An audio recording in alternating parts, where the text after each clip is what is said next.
Yan, kakabsat, mga bunsoy. Dito tayo sa tapat ng Igorot Monument. Igorot Monument, ito yung mga Igorot na warriors. Ito, monument dito sa Burham Park. Igorot Monument to. Yan. Minsan nga, kakabiruan dito sa mga loko-loko. Alam nyo na, minsan daw bumababa to mga to. Nagna-night market pa daw. Pila pa daw sa Jollibee pag madaling araw. Nagja-jogging pa daw dyan sa ano. Nagwo-walking pa daw dyan sa ano to mga to pag madaling araw. Dyan sa Burham Park. So, namimili daw dyan sa may ano. Nakapila daw dyan sa Jollibee. Tapos, nagna-night market pa nga daw mga kolokoy. Tapos bago bagalisin ko, babalik sila dyan sa pwesto nila. Mga kolokoy nga, di ba? Yan. May bata pa sa gilid. Mga lodi ko to eh. Ito yung mga lodi ko, di ba?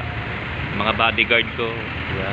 Paggabi, umuwi ako, kasama nila ako, di ba? Mga binibiro ako ng mga viewers ko. Kuya Mac, kabsat, pasama ka dyan sa mga lodi mong mga ano dyan, Igorot Warriors. Yan.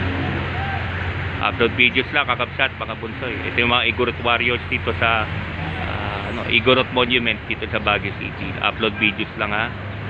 Yan, mga lodi, basta kayo. Kamusta pababasyal yun sa madaling araw?